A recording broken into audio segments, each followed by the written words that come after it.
흔들리지 말라. 태풍이 가을에도 많이 올라왔습니다. 태풍이 올라올 때 사람들이 긴장을 합니다. 사업장이 무너지면 어떡하나, 집이 무너지고 물건이 깨지고 사람이 다치면 어떻게 하나, 또 중요한 것이 있습니다. 준비한 행사를 망치면 어떻게 하나. 실제 작년 10월에 태풍이 2개가 연거푸 올라왔습니다. 우리 선교회장들이 10월 1일, 2일, 3일 일본 비전 트립을 계획하고 가기 위해 준비하고 있었습니다. 작년 1월에 비행기 티켓을 이미 다 구매했습니다. 행사 3일 중에 단 하루라도 태풍을 맞으면 그냥 무산이 되는 겁니다. 그런데 하나님이 감사하게도 기적을 주셨습니다. 태풍 하나는 전날 현지를 쳤습니다. 그리고 또 하나 올라오는 것은 행사가 끝난 그 다음날 4일에 현지를 쳤습니다. 그 사이에서 우리는 좋은 날씨 속에서 여행을 잘 마쳤습니다. 내 힘으로는 어쩔 수 없고 하나님이 도우셔야 가능한 일이었습니다. 금년에도 태풍들이 올라왔습니다. 바자회에 비가 오거나 태풍을 맞으면 어떻게 하나 사람들이 걱정을 했습니다. 한 달 전부터 열심히 준비한 바자회입니다. 기도를 하면서 무사할 것을 확신했습니다. 실제 하나님이 아주 좋은 날씨를 주셔서 전날 아침까지 부슬비가 내렸지만 화창한 날씨를 주셔서 바자회를 성공적으로 마무리했습니다. 바자회보다 훨씬 중요한 행사가 국가적으로 열렸습니다. 구국 기도회 및 구국 집회가 광화문에서 있었습니다. 교회 입장에서는 공산화를 막아내기 위한 집회였습니다. 훗날 또 자유민주주의와 교회를 탄압하는 것을 막기 위한 집회였습니다.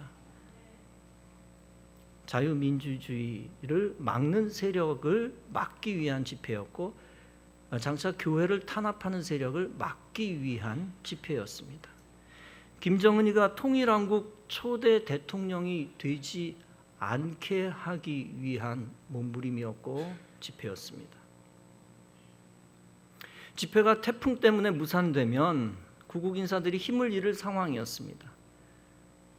하루 집회지만 단 하루 집회가 실패하면 공산화 될 수 있는 절대절명의 위기 상황이었습니다. 그러나 다행히 하나님이 역사하셔서 전날까지만 비를 쏟으셨습니다. 그 다음날 너무 좋은 날씨가 되어 최소 100만 명 이상이 운집했습니다. 하나님이 역사하신 놀라운 일입니다. 하루 비 오고 안 오고 한 차이가 국가의 운명을 달리한 것입니다. 돌이켜보면 인간의 노력도 중요하지만 하나님의 도우심이 절대적으로 중요한 것입니다. 태풍의 속성이 있습니다. 그것은 모든 물체와 사람을 흔들리게 한다는 것입니다. 거대한 건물도 흔들리게 한다. 그리고 물체를 무너뜨리고 사람을 넘어지게 하거나 죽게 한다는 것입니다. 5년 전쯤 강한 태풍이 몰려온 적이 있었습니다. 새벽 예배를 진행하는데 설교 중에 쿵 하는 소리가 들립니다. 그 순간에 뭐가 뭔지 몰랐습니다. 나중에 알고 보니 그것은 바로 앞에 있던 교회 종탑이 무너져 부러진 소리였습니다. 다행히 새벽이었고 꺾인 종탑이 5층 위에서 아래로 매달려 있었습니다. 여러분, 태풍에 무너지지 않는 유일한 방법은 무엇일까요? 그것은 다름 아니라 태풍보다 더 강해지는 것이고 태풍보다 더 견고한 것입니다. 우리 인생에 있어서 우리를 해야 하는 영적 태풍이 있습니다.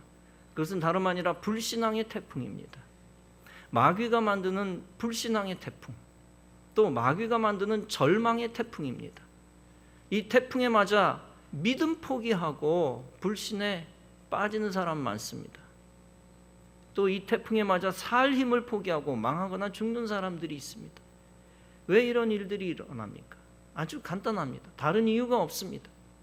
그것은 불신앙의 태풍, 절망의 태풍에 흔들렸기 때문이고 흔들려 쓰러졌기 때문입니다. 사도 바울 시대에 불신앙의 태풍, 절망의 태풍을 맞은 고린도 교인들이 있었습니다. 특히 거짓 교사들이 기독교 신앙을 무너뜨리고 있었습니다. 이단의 가르침을 퍼뜨리며 교인들을 흔들고 있었습니다. 아마 흔들려 신앙을 포기한 교인들이 고린도 교회 안에 있었을 것입니다.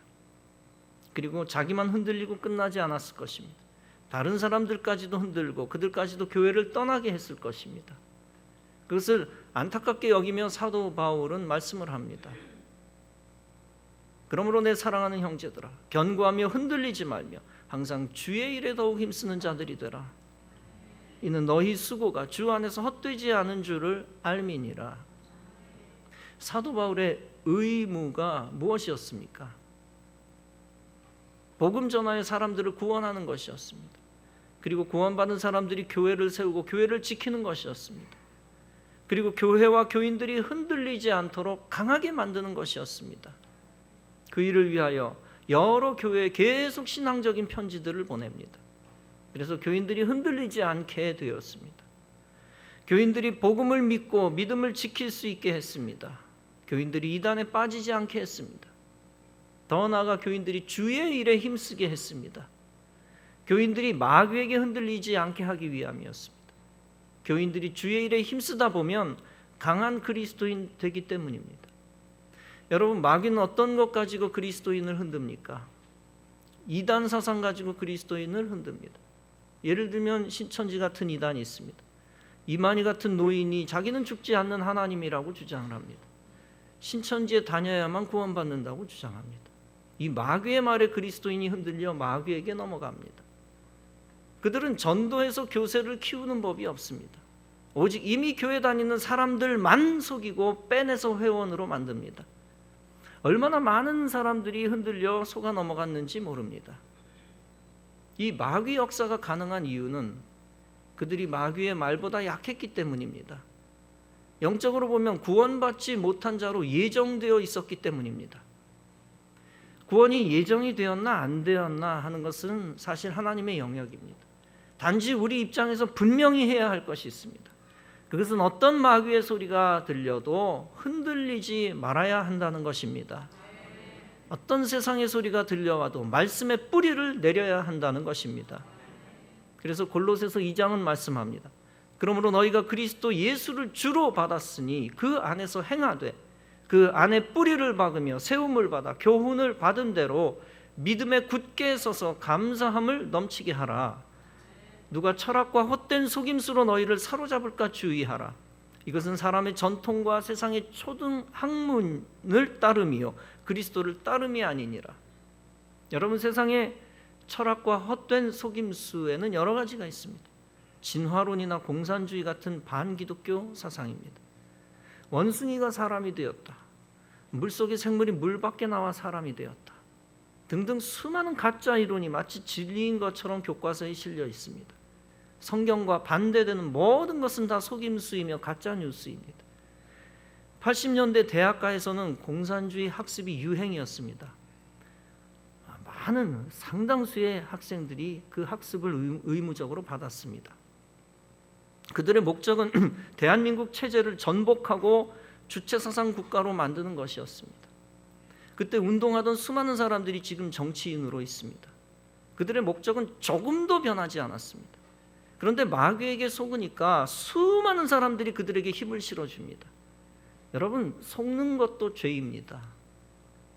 속아 자기도 망하고 가족도 망하고 나라도 망하게 하기 때문입니다. 속아서 잘못했습니다 라고 나중에 후회해도 소용없습니다.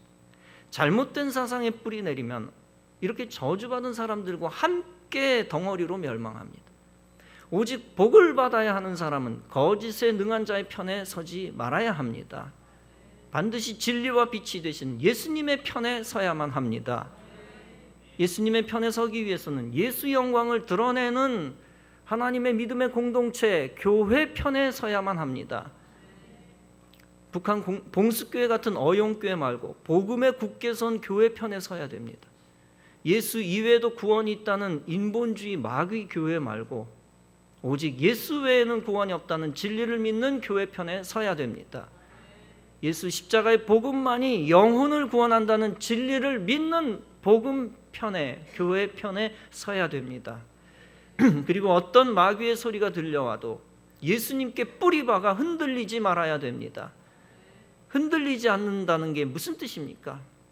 알곡되는 겁니다. 알곡되어 예수님 품에 붙어 있어야 한다는 것입니다. 하나님의 말씀에 뿌리박아 항상 말씀을 묵상하는 자가 되어야 된다는 뜻입니다. 결코 겨같이 되어 흩어지는 일이 있어서는 안 된다는 얘기입니다.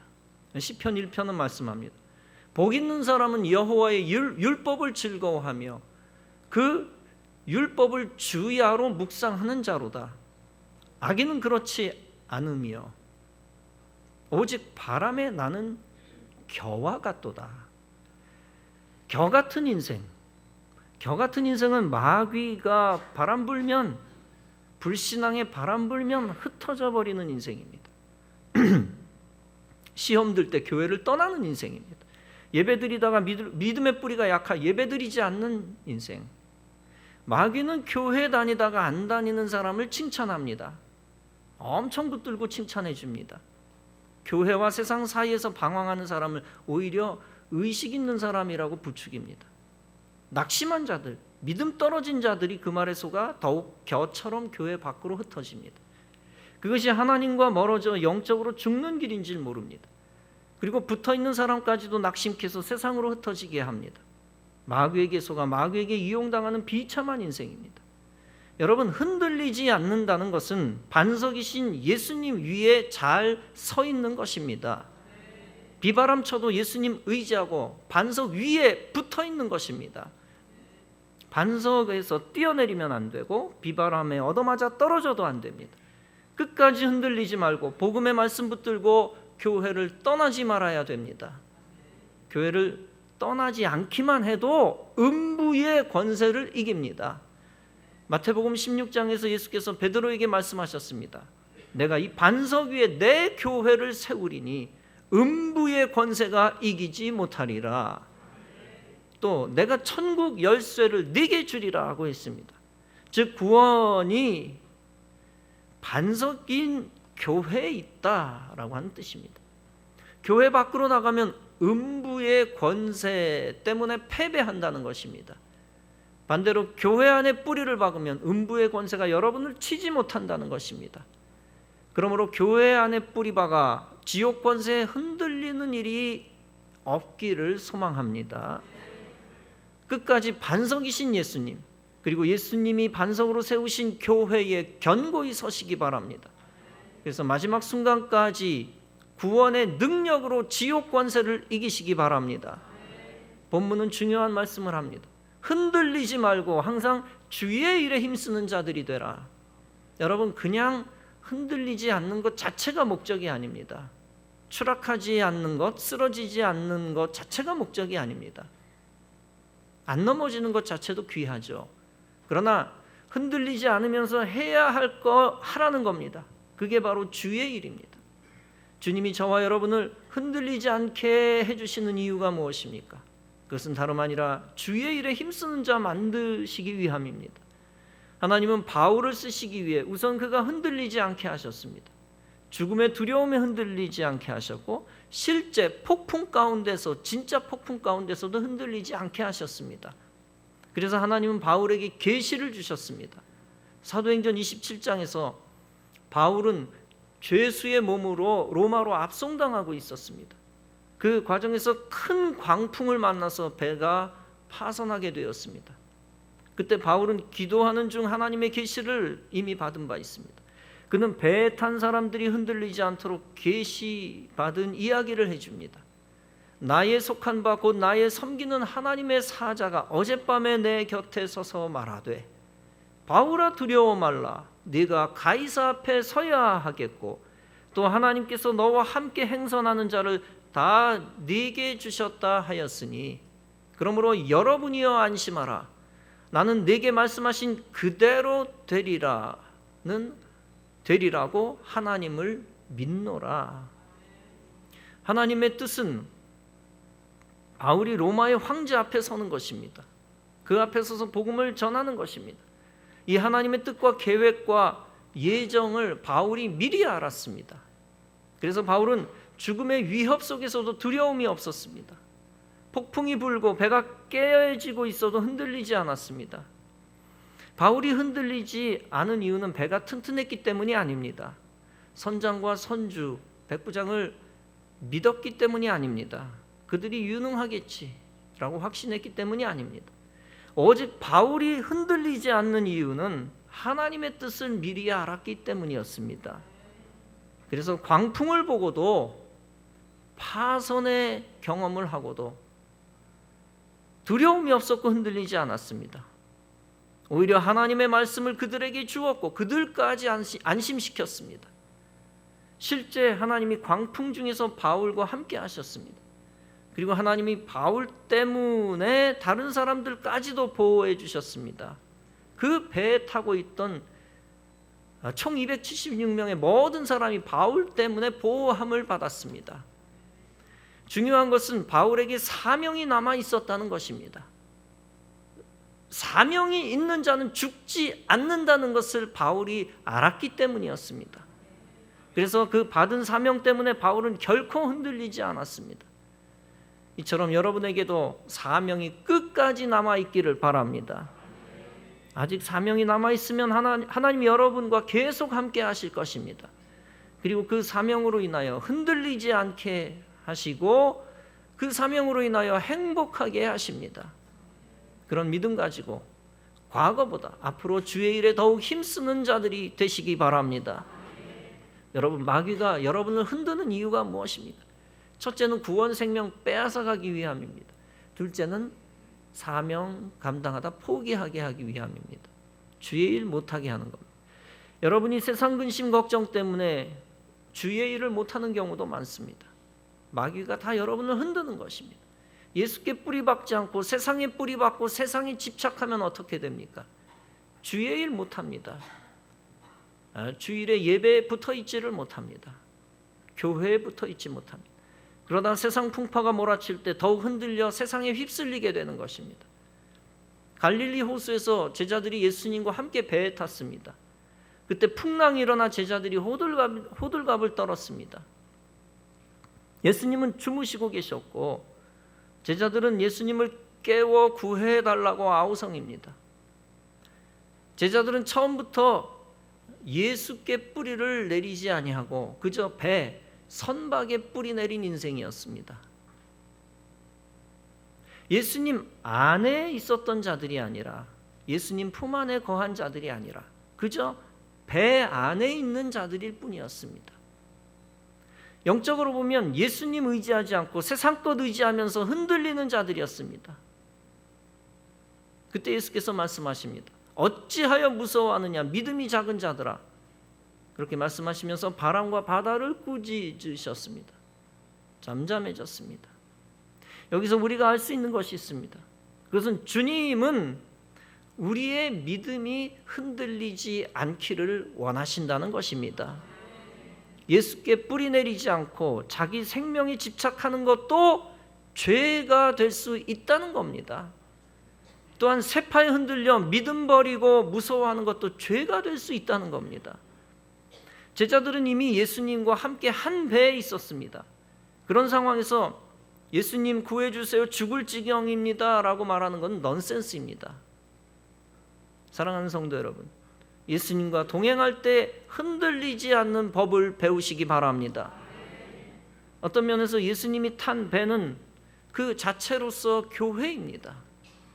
교회가 되어 있는 배에서 그냥 예수님과 같이 자도 됩니다. 폭풍이 몰아쳐도 예수님이 배 안에서 주무시면 같이 따라서 자도 됩니다. 소리 지를 것도 없고 원망할 것도 없고 흔들릴 필요도 없습니다. 그저 묵묵히 자기가 하던 일을 하면 됩니다. 세상과 마귀는 여러 가지로 하나님의 사람을 흔듭니다. 이단의 소리로 흔들고 미신으로 흔들고 세상 지식으로 흔듭니다. 또한 반기독교 사상으로 흔듭니다. 세상과 마귀는 세상 풍파 환란으로 성도들을 흔듭니다.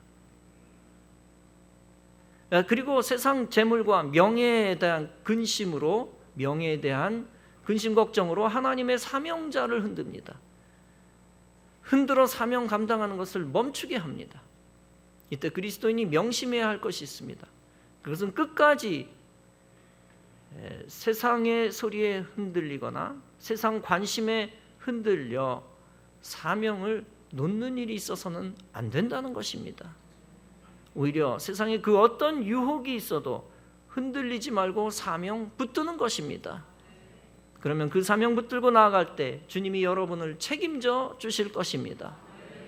주님의 나라와 그의 의를 구할 때 세상의 모든 것까지 더하여 주실 것입니다.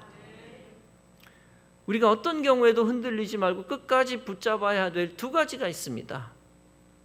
다름 아니라 사명과 비전입니다.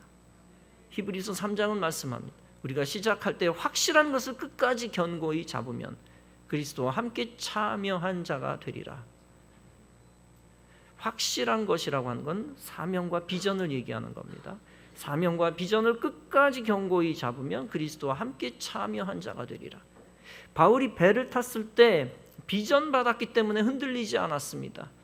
그리고 해야 할 거룩한 일, 사명에 대한 확신이 있었기 때문에 흔들리지 않았습니다. 노아도 방주를 지어야 하는 거룩한 일에 힘썼습니다. 세상 불신자들이 어떤 비난을 해도 그 일을 멈추지 않았습니다.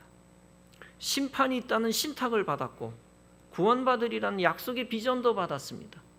그 비전에 따라 무려 120년 동안 주의 일에 힘쓰는 자가 되었습니다. 그 오랜 기간 동안 흔들리지 않았다는 얘기입니다. 결국 하나님이 세상을 심판하여 멸하실 때 그는 방주를 통하여 구원을 받았습니다. 본문은 말씀합니다. 주의 일에 더욱 힘쓰는 자들이 되라. 이는 너희 수고가 주 안에서 헛되지 않은 줄 알미라. 방주, 즉 교회를 지어가는 일에는 결코 주 안에서 손해가 없다는 것입니다. 교회의 머리 되신 예수님이 교회를 다스리시고 책임지실 것이기 때문입니다. 방주를 무시하고 방주 밖에 있는 인생은 저주받은 인생입니다. 반대로 방주를 사랑하고 방주를 세워나가고 방주 안에 거하는 인생은 축복의 인생입니다. 오늘날로 말하면 교회를 무시하고 교회를 대적하는 사람은 저주받은 인생입니다. 국가 권력을 동원하여 교회를 무너뜨리는 세력을 하나님이 심판하실 것입니다. 그렇게 교회를 흔들 때 겨처럼 교회 밖으로 흩어지는 자도 심판받습니다. 반대로 온 몸과 마음과 정성과 뜻을 다하여 교회를 지켜나가면 하나님이 복을 주십니다. 주님이 교회를 구원의 방주로 삼으실 때 그의 인생과 영혼을 지키실 것입니다. 그리고 주님의 교회를 영광의 방주로 삼으실 때 그의 인생과 영혼을 영화롭게 하실 것입니다. 구약의 방주는 교회의 표상입니다. 정확하게 얘기하면 방주는 교회요, 교회는 방주입니다. 노아의 방주는 교회요, 교회는 노아의 방주입니다. 교회밖에 구원이 없기 때문에 방주는 곧 교회인 것입니다. 이 교회를 세워나가는 일을 할 때 마귀의 소리가 계속 생겨날 수 있습니다. 그때 온 성도들은 더욱 한마음 한뜻이 되어 흔들리지 말아야 합니다. 오히려 예수께 뿌리를 내리고 항상 성전을 세워가는 일에 더욱 힘쓰는 자들이 되어야 합니다. 모여 기도하기에 힘쓰고 같은 비전을 놓치지 말아야 됩니다. 성전을 재건해 나갈 때 기독교가 다시 살고 이 나라와 민족까지 산다는 비전을 품어야 합니다. 그때 여러분의 수고가 주 안에서 결코 헛되지 않을 것입니다. 이처럼 저와 여러분도 마귀와 세상이 우리를 흔들 때 사명과 비전을 붙들어야 합니다. 그 사명과 비전에 대한 확신을 가지고 세상 소리에 흔들리지 말아야 됩니다. 또한 소망 안에서 주의 일에 힘쓰며 결코 마귀의 소리에 흔들리지 말아야 됩니다. 그렇게 흔들리지 않고 예수 안에, 교회 안에 거한 여러분들은 주 안에서 승리할 것입니다. 모든 불의와 불신앙과 어둠과 마귀의 세력을 이길 것입니다. 그런 믿음으로 더욱 예수께 뿌리내려 교회를 부흥시키고 복음을 위해 사시기 바랍니다. 그래서 예수님이 교회를 통하여 세상을 이기실 때 그 승리에 참여하고 동참하시기 바랍니다. 그리고 주님과 교회를 위해 여러분이 헌신할 때 주님이 준비하신 헛되지 않은 상을 여러분이 받고 세상 가운데서 하나님께 무한 영광 올려드리는 귀한 성도 여러분 다 되어지시기를 주님의 이름으로 축원합니다.